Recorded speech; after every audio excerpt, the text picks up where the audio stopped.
WPTI, the Piedmont's news, talk, and sports station. This is a special edition of the Wealth Guardians radio program with Doug Ray. Today, my guest, Tim Wood.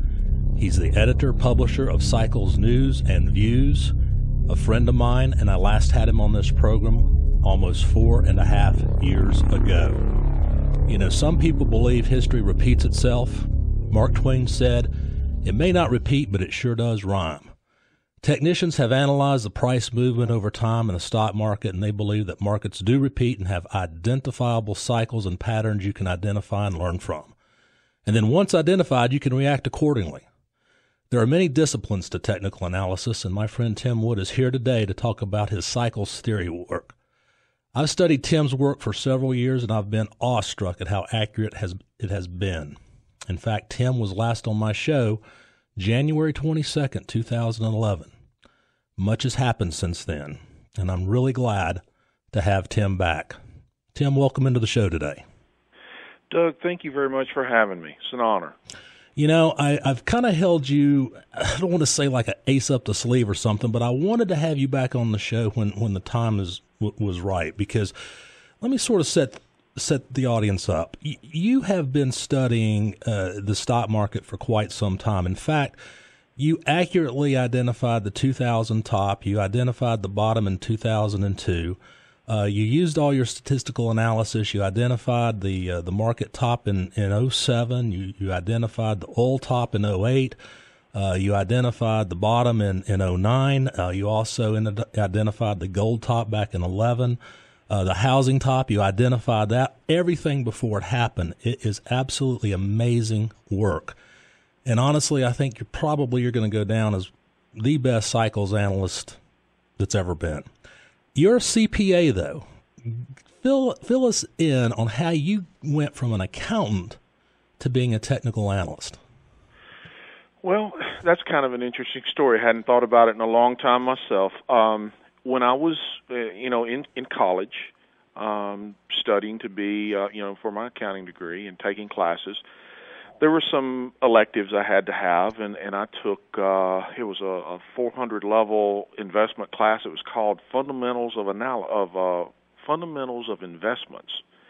And one of the chapters in the book was technical analysis. And this guy, this professor, he's doing all these, he's deriving equations and doing all this complex mathematical stuff on the board. And then we get to this chapter of technical analysis, and I'm like, my God, this makes more sense than anything I've ever seen. And, the whole theory with technical analysis is that everything's discounted in price. Everything, as the old Dow theorist once said, everything known to man, to all participants of the market, at the end of the day is discounted into that one price bar. And so with that theory in mind, it just set with me, and I started digging, and I did self-study, and here we are. Well, you do self-study, and you've been mentioned by many of your peers as a purist, one who basically does their own work and doesn't repeat other people's stuff. In fact, I'll tell you this. I'll add that you got a great mention by Elliott Wave International in their last letter. That's Bob Prechter's think tank in Atlanta. Tim, we've talked many times. We've looked at this market. I have been talking to my clients. I have been trying to use this radio venue to warn the folks out there that, this market move, this move since the bottom back in March of 09 it's not normal. They want people to believe it's normal, but it's basically being fed off of debt. And, you have been so good at identifying market tops, and you have also mentioned that I think didn't we just start our 76th month in this upside move? I can't even remember now. It's just 74, 5, 6, somewhere in there. It's amazing. Yes. And typically they don't even last half that long. So right. We are very, very overstretched, overbought. I've used the term regression to the mean. We'll eventually go back to it. But let me before we get into today's market, let's start a little bit further back. How did we get to where we are from where we were? Well, I believe, looking at just a couple of real simple charts, that the economy basically peaked out in 2000. And if you stand back, if a person removes the emotion, and they stand back and just use just a little bit of common sense, they'll see that. But I'm looking at charts and making that common sense observation. If you look at the velocity of money, that one chart alone, and I know that chart has been floated around the internet a year or so ago, and it got some attention, but you have to put these things in perspective. But if you look at that chart, what you see is that it peaked in 97. And then if you look at the job participation rate, it peaked, I don't have the chart in front of me, but it peaked in 97, 98, 99. And so what you had is you had some divergences with those underlying fundamental elements of a strong economy. And by the way, the stock market peaked. The secular bull market peaked in 2000. And so you had a divergence or non-confirmation with those underlying fundamental factors with the economy. And the simple reality is that since then, the velocity of money and job participation rate and so forth have been coming down. And what we've seen the Fed do, it's real simple. They have tried to jumpstart the economy, to try to get that going again, ether in the carburetor, if you will. But it has failed. And when I say failed, yes, they have, between the 2002 low and the 2009 low, they managed to push stock prices higher to a new high. They managed to, at that time, create the longest four-year cycle in stock market history. They managed to create the housing bubble. They managed to create the commodity bubble. They managed to create the banking crisis when it all fell apart. But if you look at those charts, they did not fix the underlying fundamental problem with the economy. You can't. You can't fix this economy by throwing money at it. It's a cycle. It has to play out, and it's just, we have problems. It's a Band-Aid. And so they masked it, if you will. It was camouflaged with higher asset prices. And as that cycle stretched into the 2007 top, I told people, I said, it's only making matters worse. It's only making matters worse. And I didn't say that based on, theory. I said it based on observation, what I was seeing in history. The longer you stretch these cycles, the worse it is. Plus, if you back up and you just look at the stock market itself, you'll see there's something very, very obvious for anyone that has the eyes to see it. But the underlying volume characteristics of the market changed in 2000. Up to the 2000 top, as price moved up, volume moved up. When price would go down, major correction, volume would go down, and so volume would expand as price was expanding. Well, after the 2000 top, it's a mirror image. It's the opposite. Volume went up as price went down, and as price went up, volume went down. And if you get just any basic technical analysis book, that's bearish action. And so what has happened is we have been, I know this is a hard concept to grasp, but we have been in a secular bear market, in my opinion, since the 2000 top. And all of these efforts to stimulate the economy has between 2002 and 2007, it appeared in these other asset classes, in housing and commodities and the stock market. And like I said, it failed, and they created the worst financial crisis since the inception, or since the Great Depression. Well, fast forward, and here we are now. We come out of the 2000 non-extended 4-year cycle low, and we can talk about that in a minute. But and what do? More of the same. More of the same.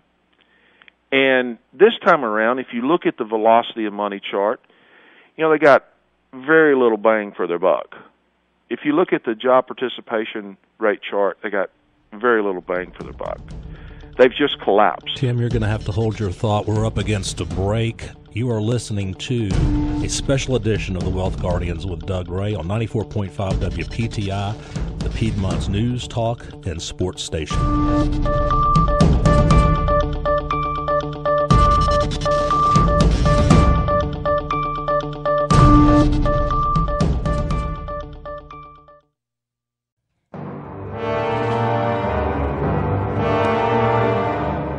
94.5 WPTI, the Piedmont's News and Talk Sports Station. This is a special edition of the Wealth Guardian Show with Doug Ray. Today, my special guest is Mr. Tim Wood.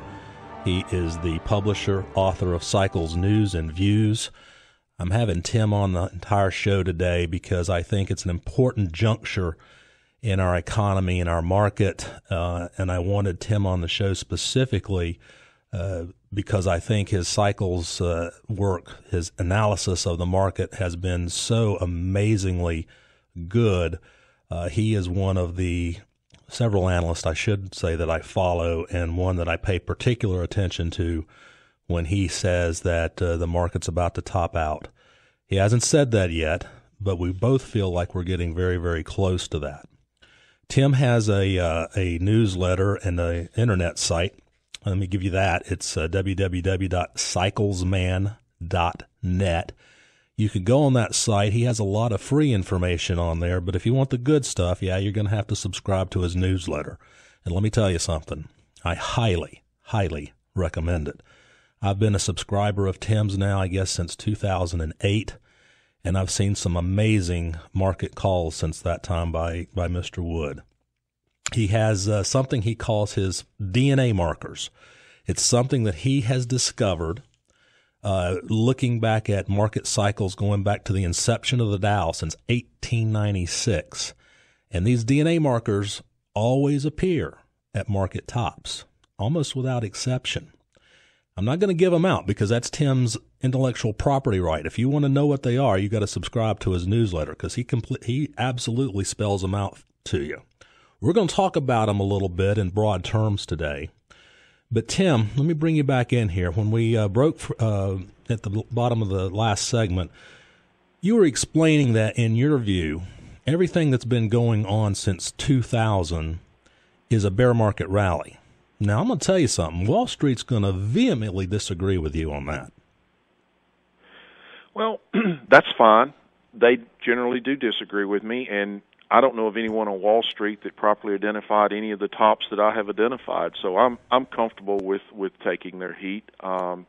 It bothers me very little. The thing, what I was saying though is that, well, first of all, let me say this. Bull markets are not born of price. Really. I mean, people think that, and that's the concept. That's the difference we have. If there's a difference, maybe labeling, people say, oh, well, it's at a new high, so it's got to be a bull market. No, I understand what you're saying. It's at a new high, but that's not a secular bull market, okay? When we look at the writings by Charles H. Dow, the founder of the Dow Jones Industrial Average, and the principles that he applied, and the volume characteristics, I would beg to differ that it's not a secular bull market. Yes, the market's at a new high, but it's fabricated. And it's based on, like you said, the liquidity. But what I was saying when we broke, before we go to those DNA markers, what I was saying when we broke is that, the velocity money this time around, I mean, back in, coming out of the 2002 low, they got a little bit of an uptick with the velocity money and a little bit of an uptick with the job participation rate. But this time, there's nothing. If you look at the chart, it's just collapsed. And this time, if you look at, commodities, I mean, look at oil. Look at housing. Yes, it's recovered some, but commodities have not participated. The other asset classes are by and large, flat to down. and then you look at the, like I said, the velocity money and the job participation rate. And so how can you have a sound economy with velocity money? And that's how fast, I spend $1 and you get that $1 and then you spend the $1. And so the turnover of money is what we're talking about. If money's not turning over and there's not jobs, then I don't care what someone says. That's not, you don't have a recovering economy when you have those two things collapsing. Okay? Yes, we have price at the market at virtually a new high, no question about that. But when you look at the volume characteristics of the market, just like at 2007, it's a bear market rally. And coincidentally, everyone knows about the great bear market that ran between 1966 and 1974. And what people don't realize is that one of those swings, and I don't remember now which one it is, I don't have the chart in front of me, but one of those swings out of one of those 4-year cycle lows carried the industrials to a new high. And then the market collapsed 45% into the final bottom. And so, yes, I stick to my guns. This is a secular, we're in a secular bear market, in my opinion. It almost defies logic. You're talking about the velocity of money not going up.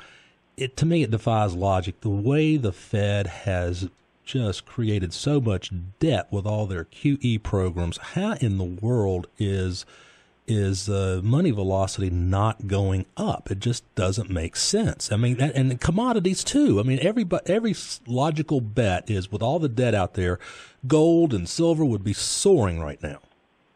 I agree. And you've been reading the letter. The cycle set up with in 2011 with the 9-year cycle top in gold, and look at it. I mean, that was called, right pretty much as it happened. This stuff works. But if you want to talk about the DNA markers just a little bit, let's talk about that.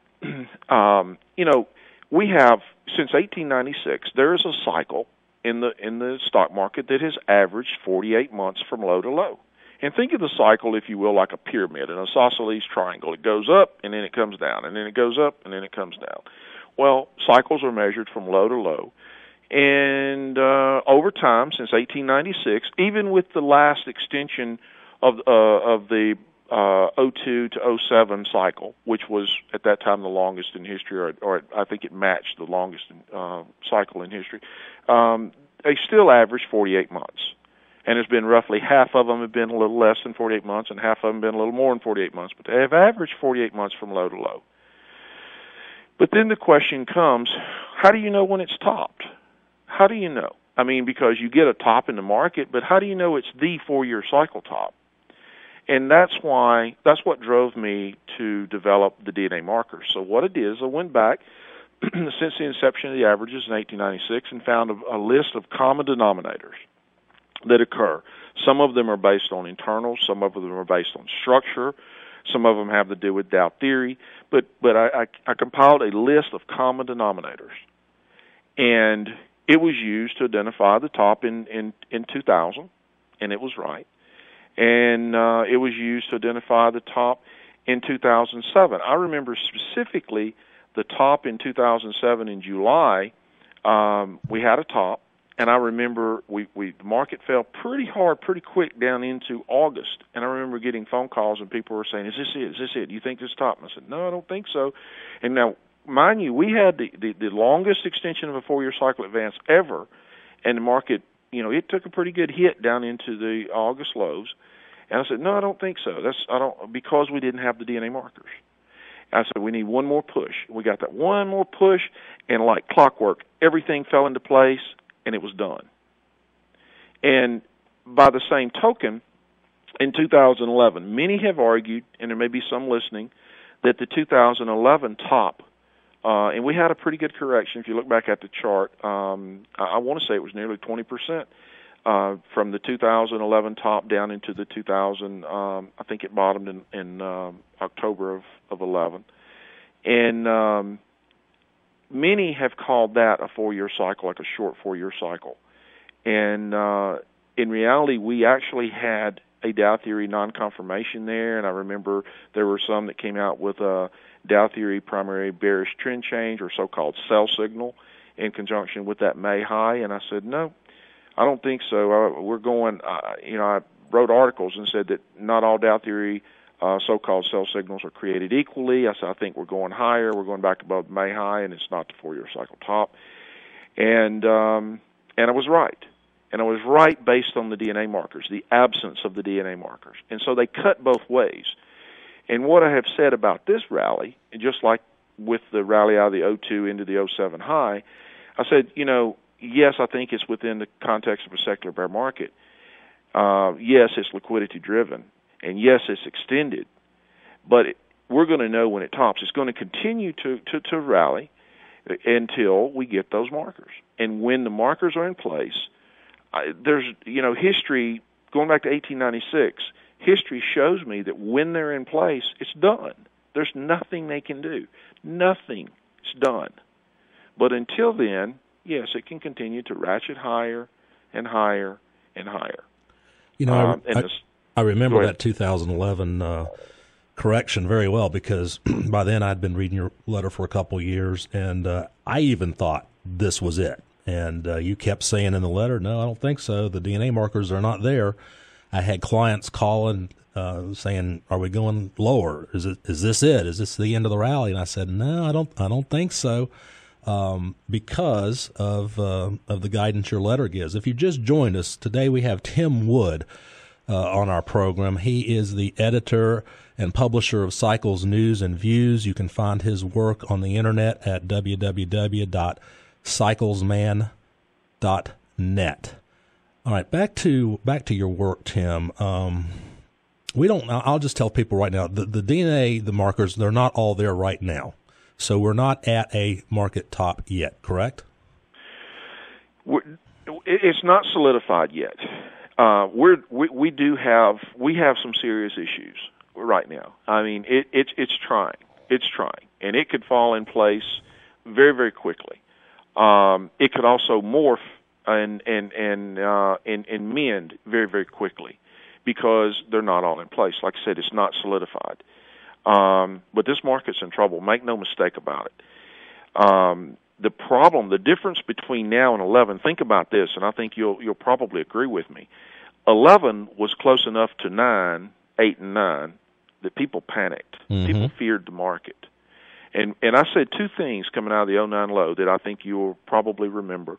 I said that the longer the rally lasts, the more dangerous it would become. And what I meant by that was, now I didn't think it would last this long. I had no idea. And I certainly didn't think it would go this high. But again, the markers have not appeared. But what I meant by that is that people would become, I had enough sense to know that people would they would buy into it. They believe it. And I also said that it would continue until the markers appeared. But anyway, the difference between now and then is that, like I said, you were getting phone calls. I bet you're not getting phone calls now. No one's worried now. No one, they can't. I bet you 1 in 1,000 are not concerned about this market. Tim, unfortunately, we got to go to another break, but we'll be right back with more from Tim Wood, the editor of Cycles News and Views. This is the Wealth Guardians with Doug Ray on 94.5 WPTI, the Piedmont's news, talk, and sports station.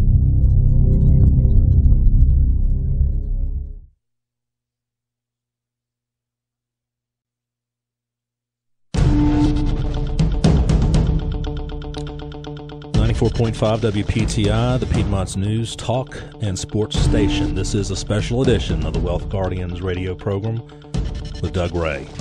My special guest today is Mr. Tim Wood. He is the editor and publisher of Cycles News and Views.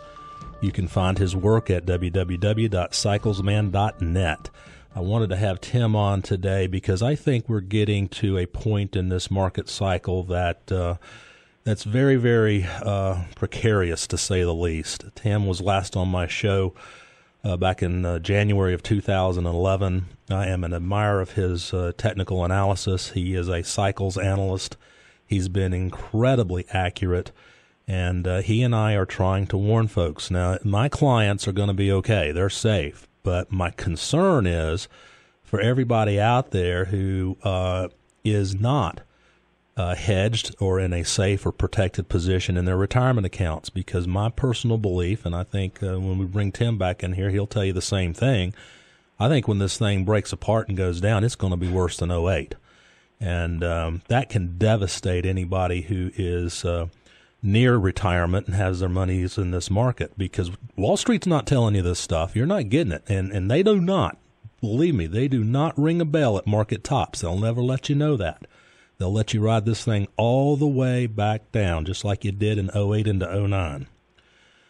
Well, Tim, let's get you back in here, because at the end of the before the break, we were talking about complacency. People are totally, completely oblivious to what's going on, and I can verify that for you.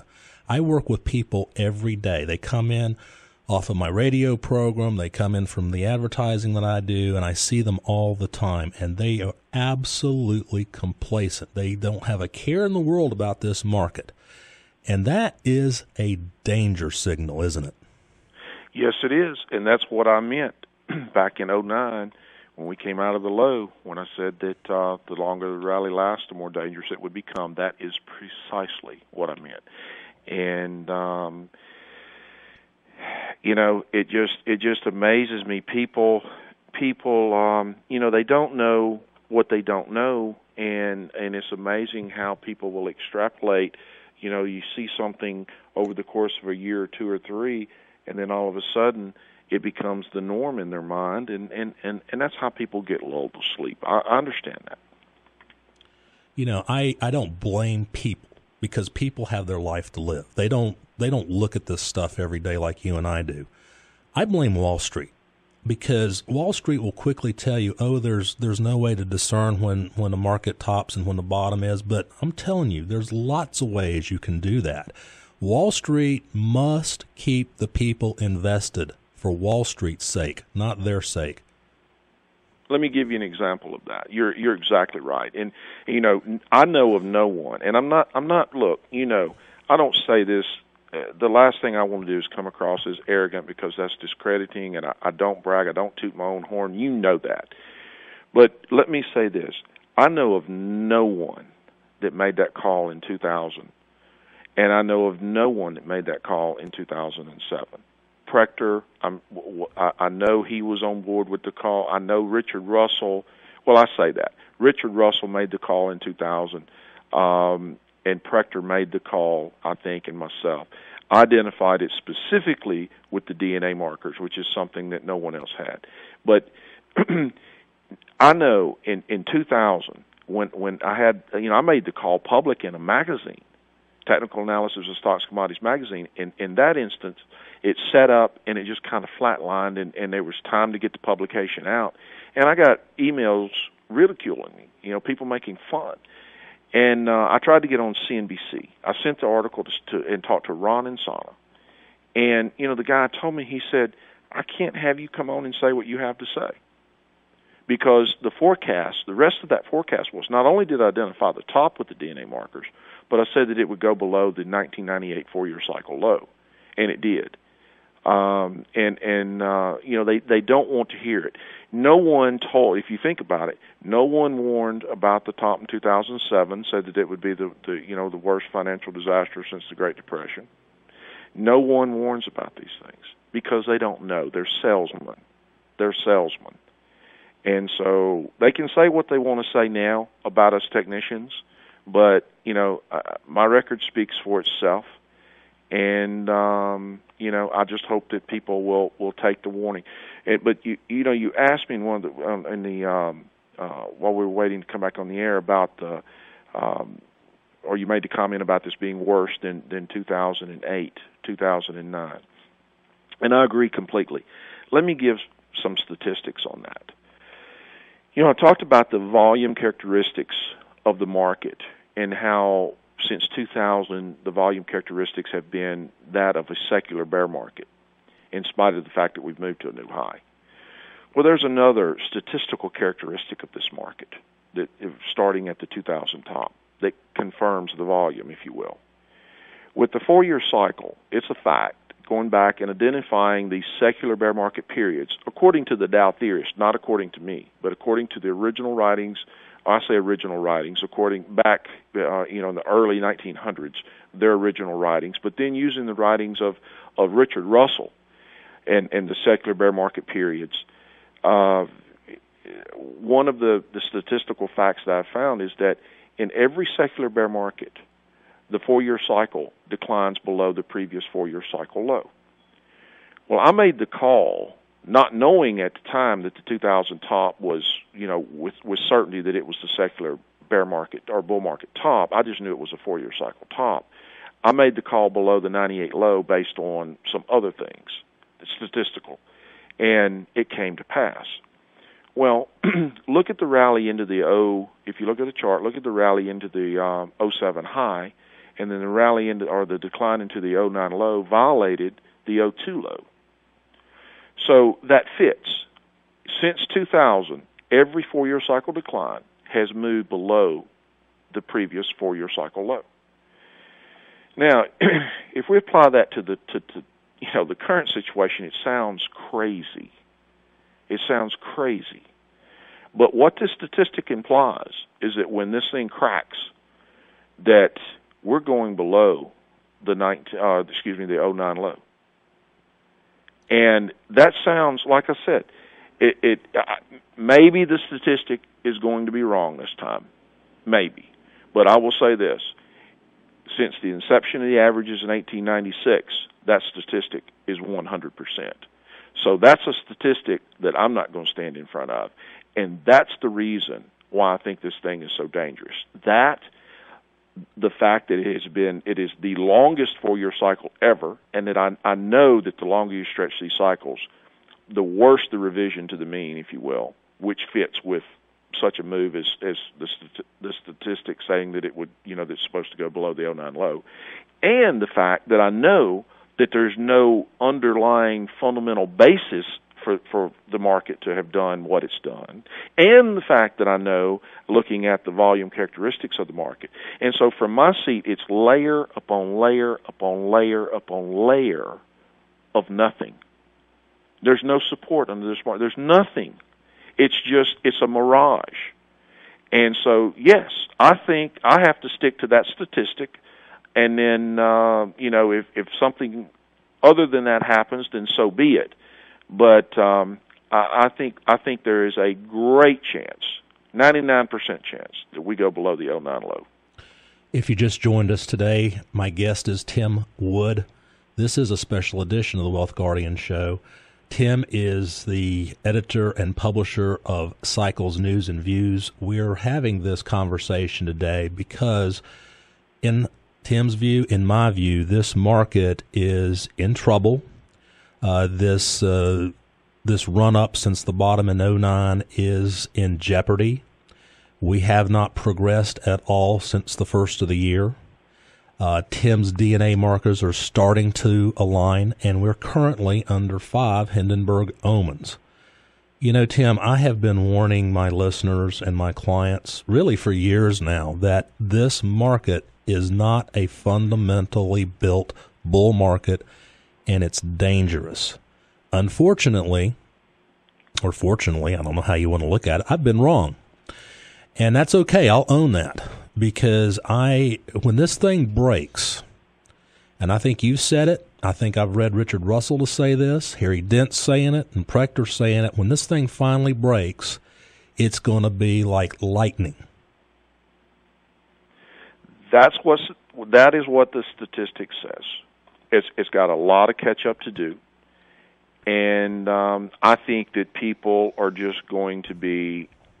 I think they're just going to be devastated by it. And this time, I think it's like you said. I think it's worse. Certainly, if we go below the 09 low, it's going to be much worse than what we saw into the 09 low. This time, I think it's global. I think this thing going on with Greece and Puerto Rico is just the tip of the iceberg. I know they've allegedly struck some kind of deal. It doesn't matter. That's neither here nor there. That really doesn't matter. But I do think that's just the tip of the iceberg. As crazy as this sounds, and you'll vouch for me on this, and I'm saying this not to brag. I'm saying this to try to make people think. I'm sitting here talking about that statistic, and it's going below the '09 low. Sounds crazy. Okay. But does it sound any crazier than in July of 2008 when oil was at $146 a barrel? I made the call online in an interview with Jim Puplava that I thought the oil market had topped. Does it sound any crazier than that? Does it sound any crazier than when I identified the housing top, or the gold top in 2011, or the top in 2000, or the top in 2007? I think not. And so what I'm saying is that people just, like Doug said, they don't ring a bell. You can identify tops, and this thing is very, very, very dangerous. And I think because of all the underlying circumstances that we've talked about, I've been saying in my letter, I think it is the most dangerous stock market since the inception of the averages in 1896, and no one sees it. Hardly. There's a few. I've often wondered that intraday low in March of '09 was 666 on the S&P 500. I think that was awfully. Is it an omen? Is it ironic? I don't know, but you're right, Tim. I'm concerned about where we are, where we're headed. In fact, and this could be the year. This could be the end of the party.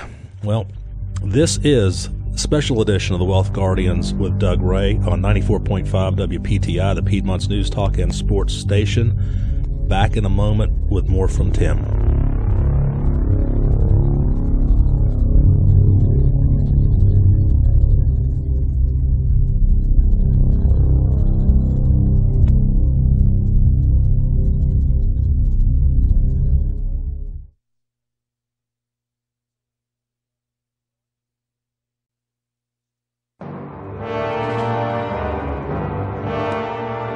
94.5 WPTI, the Piedmont's News Talk and Sports Station. This is a special edition of the Wealth Guardians radio program with Doug Ray. My guest today has been Tim Wood.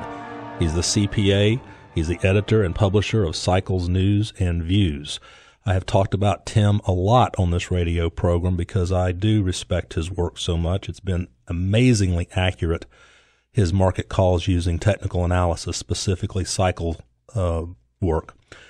I want to make something perfectly clear. This is the last segment of today's program, and I'm not doing this program to scare you. I am not doing this program to be any way near flamboyant, if you will. I am seriously concerned about this market, and I am very concerned about those of you out there who have your retirement funds in this market and you're close to retirement, because I believe when this thing finally breaks, and I don't know when it will, but when it finally breaks, it's going to be vicious, it's going to be nasty, and I think it's going to make the 2008 event look like a day in the park.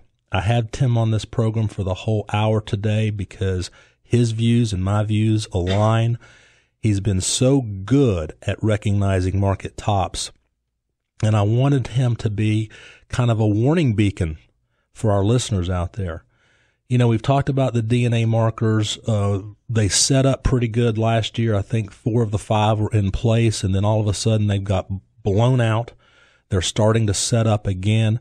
Tim, let's talk about in this last segment where we are in this market right now, what could transpire, and then how, like last October, it got blown away. Can they kick the can down the road more? Sure, absolutely. I think that, there's no question. And as resilient as this market is, you have to give it the benefit of the doubt until they are all in place. But like I said early on, the market's in trouble, and if they're not blown out fairly soon, then I think it's going to materialize, and then it's checkmate. And like you said, we're not here to scare anyone.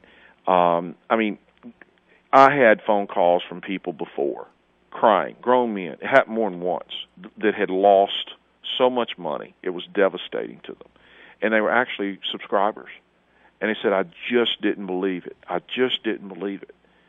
And, this stuff, a lot of people have opinions, and I guess kind of something different with my work is it's okay to have an opinion. You can feel something, you can sense it, you can know it. But, I have statistics, hard data that I'm pointing to. And, it's hard to argue with that. It's not very subjective, really. I mean, it just is. And, it's kind of like Gordon Gekko said, and I can't get the quote exactly right, but he said something to the effect that the most valuable commodity was information.